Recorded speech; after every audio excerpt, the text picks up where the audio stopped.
মৰমৰ অকণিহঁত নমস্কাৰ মই গীতিমান আছে তোমালোক সকলোকে ই কক্ষৰ আন এটি নতুন ভিডিঅ'লৈ স্বাগতম জনালো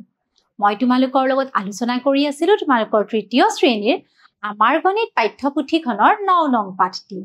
9 নং পাঠটিৰ আজিৰ অংশটিত আমি কি শিকিবলৈ পাম আহা আমি চাম চোৱাচোন ইয়াতে প্ৰথমে কি কৈছে আমাক ইয়াতে প্ৰথমতে কৈছে তলৰ ছবিসমূহ নিৰ্দেশনা অনুসৰি ভাগ কৰি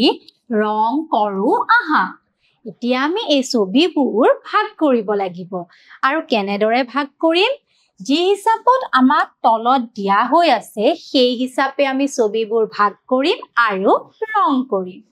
প্ৰথমটো কি কৈছে চোৱা 4 ভাগৰ 3 তাৰ মানে এই ছবিটোক আমি প্ৰথমে 4টা ভাগ কৰিম গতিকে কি কৰিলো এই ছবিটোক এনেদৰে 4টা ভাগ কৰিলো 4 ভাগৰ 3 গতিকে আমি কি কৰিব লাগিব 3টা অংশত ৰং কৰিব লাগিব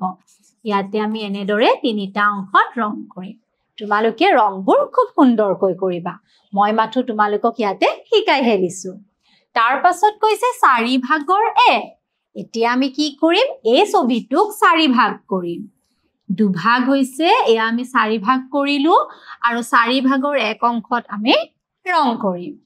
তাৰ পাছত 4 ভাগৰ 2 এতিয়া আমি কি কৰিম এই ছবিটোক 4টা ভাগ কৰিলো আৰু 4টা ভাগ কৰি আমি কি কৰিম এনেদৰে দুটা ভাগত ৰং কৰিব লাগিব তাৰ পাছত আধা এতিয়া আমি এই ছবিটোক যদি আধা কৰিব লাগে তেতিয়া আমি কি কৰিম এনেদৰে ছবিটো ভাগ কৰি লম আৰু আধা অংশত ৰং কৰিম তাৰ পাছত আছে 3 ভাগৰ 1 এতিয়া আমি কি কৰিম ইয়াত 3 ভাগ কৰিম আমি এনেদৰে 3 ভাগ কৰিছো আৰু 3 ভাগৰ 1 অংশত আমি ৰং কৰিম তাৰ পাছত আছে 3 ভাগৰ 2 ইয়াক এতিয়া আমি কি কৰিম এনেদৰে 3 ভাগ কৰিম আৰু তাৰে দুভাগত ৰং কৰিব লাগিব গতিকে তোমালোকে বুজিব পাৰিলা নহয় কেনেদৰে কৰিব লাগিব তাৰ পিছত চোৱা এবাৰ আছে আধা অৰ্ধাংশ আৰু দুগুণ আধা বা অৰ্ধাংশ তোমালোক সকলোৱে বুজিব পৰা হলা এতিয়া আহা আমি আধা অৰ্ধাংশ আৰু দুগুণৰ বিষয়ে শিকিম চোৱা ইয়াতে প্ৰথমে কি কৈছে লৰাজনে কৈছে মোৰ 5টা বগৰী আছে আৰু তেতিয়া ছোৱালীজনীয়ে কৈছে মোৰ 10টা বগৰী আছে লৰাজনৰ হাতত বগৰী আছে 5টা ছোৱালীজনীৰ হাতত বগৰী আছে 10টা তাৰ পাছত ইয়াতে কি কৈছে চোৱাচোন এতিয়া ইয়াতে সুধিছে শুদ্ধটোত ৰাইট চিন দিও আহা এতিয়া আমি যেটো শুদ্ধ হেতুত ৰাইট চিন দিম 5টা বগৰী 10টা বগৰীৰ আধা আৰু দুগুণ এতিয়া কি হ'ব পাৰে তোমালোকে কোৱাচোন 5টা বগৰী 10টা বগৰীৰ আধা হ'ব নে দুগুণ হ'ব 5টা বগৰী 10টাৰ কি হ'ব আধা তাৰ পাছত সুধিছে 10টা বগৰী 5টা বগৰীৰ আধা দুগুণ এতিয়া 10টা বগৰী 5টা বগৰীৰ কি হ'ব 5 দুগুণ 10 তাৰ মানে 10টা বগৰী 5টা বগৰীৰ দুগুণ তাৰ পিছত চোৱা কি আছে এবাৰ আকৌ ইয়াতে কি দিছে চোৱাচোন তোমালোকে মোৰ 12টা বগৰী আছে এবাৰ লৰাজনে কৈছে মোৰ হাতত 12টা বগৰী আছে ছোৱালীজনীয়ে কৈছে মোৰ 6টা বগৰী আছে আৰু ছোৱালীজনীৰ হাতত কেইটা আছে বগৰী 6টা তাৰ পাছত ইয়াতে কি আছে চোৱাচোন ইয়াতে কৈছে শুদ্ধটোত ৰাইট চিন দিও আহা এতিয়া চোৱা তোমালোকে আমাক প্ৰথমে কৈছে 12টা বগৰী 6টা বগৰীৰ আধা দুগুণ এতিয়া 12টা বগৰী 6টা বগৰীৰ আধা হ'ব নে দুগুণ হ'ব বাৰু 12টা 6টা বগৰীৰ দুগুণ আৰু 6টা বগৰী 12টা বগৰীৰ আধা বুজি পালা নহয় তোমালোকে এইখিনি আহা ইয়াৰ পাছত কি আছে চাও এবাৰ ইয়াতে দিছে সংখ্যা ৰেখাত কৰো আহা এতিয়া আমি কি কৰো সংখ্যা ৰেখাত চাম আমি এই যে ভগ্নাংশবোৰ শিকি আছো 3 ভাগৰ 2 হওক বা আধা হওক অৰ্ধাংশ দুগুণ এই সকলোখিনি এবাৰ আমি কি কৰিম সংখ্যা ৰেখাত কৰি চাম চোৱাচোন প্ৰথমটো কৈছে 8ৰ দুগুণৰ পৰা 14 সংখ্যাটো কিমান ঘৰ আঁতৰত এতিয়া 8ৰ দুগুণ কিমান হ'ব 8 এগুণ 8 8 দুগুণ 16 এইটো হল কিমান 16 8ৰ দুগুণ 16 আৰু কৈছে 8ৰ দুগুণৰ পৰা 8ৰ দুগুণ যেহেতু 16 16ৰ পৰা কি হ'ব 14 সংখ্যাটো কিমান ঘৰ আঁতৰত এতিয়া তোমালোকে চোৱা 16ৰ পৰা 14টো কেই ঘৰ আঁতৰত আছে এঘৰ দুঘৰ তাৰ মানে 8ৰ দুগুণৰ পৰা 14 সংখ্যাটো 2 ঘৰ আঁতৰত তাৰ পাছত কৈছে 18ৰ আধাৰ পৰা 12 সংখ্যাটো কিমান ঘৰ আঁতৰত এতিয়া 18ৰ আধা কিমান হ'ব 18ৰ আধা হ'ব 9 তাৰ পাছত আমাক কি সুধিছে এই 9ৰ পৰা 12 সংখ্যাটো কিমান ঘৰ আঁতৰত এতিয়া চোৱাচোন 9ৰ পৰা 12 সংখ্যাটো কিমান ঘৰ আঁতৰত আছে 1 2 3 তাৰ মানে আমি এতিয়া ইয়াতে কি লিখিম 3 ঘৰ আঁতৰত তাৰ পিছত চোৱা কি আছে এইবাৰ ইয়াতে আমাক কৈছে 10ৰ আধা কিমান হ'ব 5 16ৰ আধাৰ পৰা কিমান ঘৰ আঁতৰত এতিয়া চোৱা প্ৰথমে আমি কি উলিয়াম 10ৰ আধা হ'ল 5 তাৰ পাছত কৈছে 16ৰ আধাৰ পৰা আৰু 16ৰ আধাৰ কিমান হ'ব 16ৰ আধা হ'ব 8 তাৰ পাছত আমাক কৈছে 10ৰ আধা মানে 5টো 16ৰ আধাৰ পৰা তাৰ মানে 8ৰ পৰা কিমান ঘৰ আঁতৰত এতিয়া চোৱা কিমান ঘৰ আঁতৰত আছে 1 2 3 গতিকে আমি ইয়াতে কি লিখিম 3 ঘৰ আঁতৰত তাৰ পাছত চোৱা এইবাৰ কি আছে ইয়াতে এবাৰ কৈছে তলৰ বস্তুৰ থোপসমূহৰ অৰ্ধাংশত ঘেৰ দিও আহা এতিয়া আমি বস্তুসমূহৰ অৰ্ধাংশ মানে আধাত ঘেৰ দিম কেনেদৰে কৰিম চোৱা প্ৰথমে ইয়াতে চোৱা কেইটা আছে 1 2 3 4 5 6 7 8 9 10 11 12 ইয়াতে আছে 12টা 12ৰ আধা হ'ব 6 গতিকে আমি কি কৰিব লাগিব 6টাত ঘেৰ দিব লাগিব এতিয়া চোৱা আমি 6টাত যদি ঘেৰ দিও কোন কেইটা হ'ব এয়া 6টাত আমি এনেদৰে ঘেৰ দিলো তাৰ পাছত ইয়াতে চোৱা 1 2 3 4 5 6 7 8 9 10 11 12 13 14 ইয়াতে আছে 14 আৰু 14ৰ আধা বা অৰ্ধাংশ হ'ব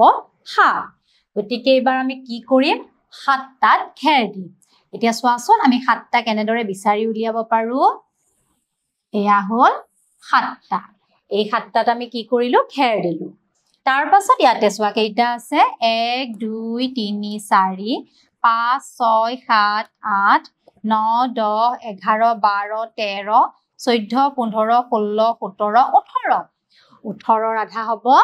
9 এতিয়া আমি কি কৰিম 9টাত ঘেৰ দিম 1 2 3 4 5 6 7 8 9 আমি এইকেইটাত কি কৰিলো এনেদৰে ঘেৰ কৰিলো তাৰ মানে আমি ইয়াৰেও অৰ্ধাংশত ঘেৰ কৰিলো ইয়াতে চোৱা কেইটা আছে 1 2 3 4 5 6 7 8 9 10 11 12 13 14 15 16 আৰু 16ৰ আধা হ'ব 8 গতিকে আমি ইয়াতে কি কৰিম 8টাত ঘেৰ দিম ইয়াতে আমি এনেদৰে 8টাত ঘেৰ কৰিলো ধৰিব পাৰিলা নহয় কেনেদৰে কৰিলো আহা ইয়াৰ পাছত কি আছে আমি চাও ইয়াতে কি কৈছে এইবাৰ 1/4 আৰু 4 গুণ এইবাৰ আমি কি কৰিম 1/4 বা 4 গুণৰ বিষয়ে শিকিম প্ৰথমে চোৱা ল'ৰাজনে কৈছে তোমাৰ 4 ভাগৰ 1 অংশ মাৰ্বল মোৰ হাতত আছে ল'ৰাটোৱে কৈছে যে তোমাৰ যিমান মাৰ্বল আছিল সেই মাৰ্বলখিনিৰ 4 ভাগৰ 1 অংশ মোৰ হাতত আছে তেতিয়া ছোৱালীজনীয়ে কৈছে তুমি কেনেকৈ গম পালা ছোৱালীজনীয়ে সুধিছে তুমি কেনেকৈ গম পালা যে মোৰ হাতত থকা মাৰ্বলৰ 4 ভাগৰ 1 অংশ তোমাৰ হাতত আছে তেতিয়া ল'ৰাটোৱে কি কৈছে চোৱাচোন ল'ৰাজনে কৈছে তোমাৰ হাতত থকা 8টা মাৰ্বল সমানে 4টা ভাগত ভগাই লোৱা ছোৱালীজনীৰ হাতত কেইটা আছিল মাৰ্বল 8টা মাৰ্বল আছিল তেতিয়া ল'ৰাজনে ক'লে যে তুমি সেই 8টা মাৰ্বল কি কৰিবা 4টা ভাগত সমানে ভগাই লোৱা প্ৰতিটো ভাগত কেইটাকৈ মাৰ্বল পালা আৰু সেই 8টা মাৰ্বল সমানে 4টা ভাগ কৰাৰ পাছত কেইটাকৈ মাৰ্বল পালা ছোৱালীজনীক ল'ৰাজনে সুধিছে তেতিয়া ছোৱালীজনীয়ে কি কৈছে প্ৰতিটো ভাগত দুটাকৈ মাৰ্বল পালো তেতিয়া ছোৱালীজনীয়ে কি কৈছে যে